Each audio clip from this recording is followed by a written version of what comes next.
Garuda Express, an international courier service.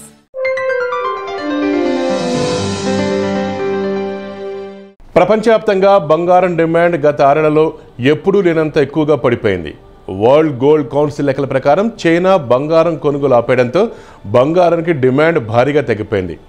ఇంకా ఆశ్చర్యకరమైన విషయం ఏంటంటే ఏటా గోల్డ్ డిమాండ్ తగ్గిపోతూనే ఉందట. అది కూడా 18%.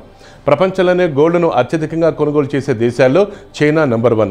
అలాంటిది గత అక్టోబర్ నుంచి చైనా పూర్తిగా బంగారం కొనుగోలు నిలిపేసింది.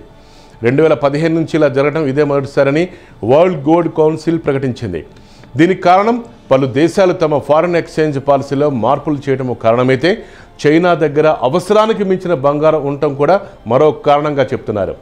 అమెరికా ఫెడరల్ రిజర్వ్ వడ్డీ రేట్లను పెంచే ఆలోచన చేస్తున్న సమాచారంతో బంగారం ధర గత 6 వారాల కనిష్ట స్థాయికి చేరుకుంది. హాయ్ యోయో వ్యూవర్స్, సబ్స్క్రైబ్ చేసేటప్పుడు అక్కడ ఉండే గంట సింబల్ ను ప్రెస్ చేయడం మర్చిపోవద్దు. అప్పుడే మీకు ఎనీ టైం అప్డేట్స్ నోటిఫికేషన్స్ వచ్చేస్తాయి.